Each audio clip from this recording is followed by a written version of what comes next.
अगर आपको कोई किसी दावत में लेके जाए या पार्टी देने के लिए लेके जाए कि चलो भाई मैं रेस्टोरेंट में लेके तुम्हें लेके चलता हूँ या एक बहुत बड़ी होटल में लेके चलता हूँ या तुम मेरे घर पे खाना खाने आना, या कभी कभी ऐसा होता है कि कोई किसी के साथ जबरदस्ती भी करता है कि नहीं तुम ये खाओ ही, तुम ये जो चीज मैं तुमको दे रहा हूँ ये खाओ ही। क्या उस समय आप क्या सोचते हैं कि सामने वाले मन की क्या बात है? क्या वो सचमुच आपसे इतना प्रेम करता है कि वो प्रेमवश आपको वो खिलाना चाहता है, या प्रेमवश वो आपको निमंत्रण दे रहा है, या उसमें कोई साजिश है? अगर कोई व्यक्ति, चाहे वो घर का अंदर का हो चाहे बाहर का, अगर कभी कभी कुछ, अगर वो ज्यादा जिद कर रहा है तो थोड़ा सा सावधान होने की आवश्यकता पड़ जाती है। कैसे, मैं बताता हूं। भगवान महावीर का नाम सुना होगा आपने।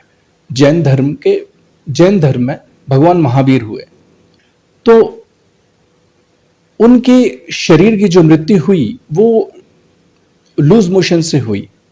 अभी कारण पता नहीं चला कि वो लूज मोशन जो उनको हुआ था वो पॉइजनस फूड खाने की वजह से हुआ था या ज्यादा उपवास करने की वजह से हुआ था। ये एक इस इन दोनों चीजों पर अभी कुछ लोग, ज्यादातर लोग ऐसा बोलते हैं कि ये ज्यादा उपवास करने की वजह से हुआ था।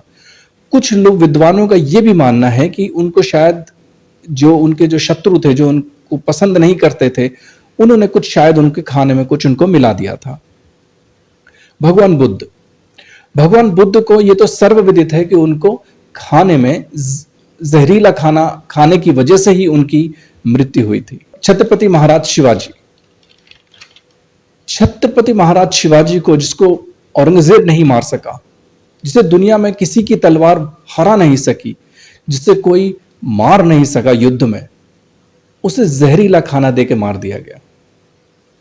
अब बहुत सारे विद्वान ये कहते हैं कि उनके परिवार के अंदर का कलह कलेश था, तो परिवार के अंदर के लोगों ने ही उनको जहर दिया था। कुछ लोग कहते हैं कि अंदर के लोग क्यों जहर देंगे, बाहर से कोई उनके महल में अंदर घुस गया था और फिर उसने कुछ षड्यंत्र करके उनके खाने में जहर सक्सेसफुली मिला के उनको मार दिया।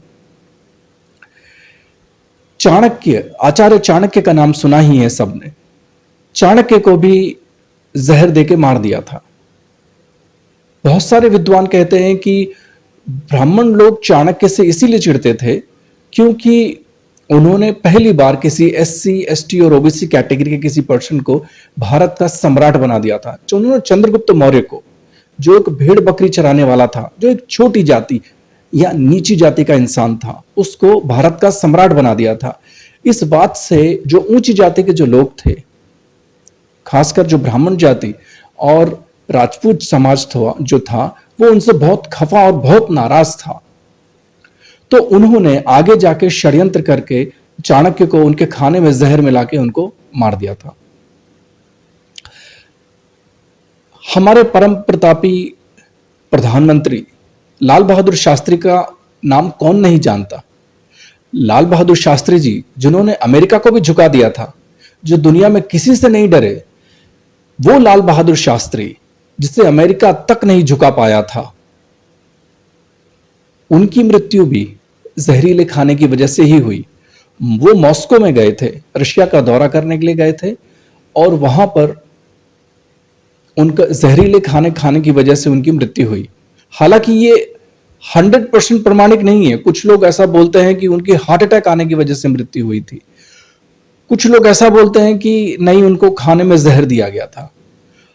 लेकिन ये दोनों बातें चलती हैं। अब दोनों में से कौन सी सही है ये आप तय कीजिएगा। ये सब बात बताने का तर्क बस इतना था कि अगर किसी व्यक्ति से आपका कुछ विवाद है, कुछ झगड़ा हुआ है या कुछ मनमुटाव है, और अगर वो व्यक्ति चाहे घर का हो चाहे बाहर का, अगर वो आपको किसी दावत के लिए, किसी खाने के लिए निमंत्रण देता है, या आपको कुछ फोर्सफुली या जबरदस्ती आपको कुछ प्रसाद या कुछ खाना पीना, कुछ भी आपके शरीर में डालने की वो कोशिश करता है या खिलाने की कोशिश करता है, जबरदस्ती करता है, तब आपको थोड़ा सा सावधान हो जाना चाहिए कि कहीं ऐसा तो नहीं आप समझ रहे हो कि वो प्रेम है और वो हो सकती है साजिश हो।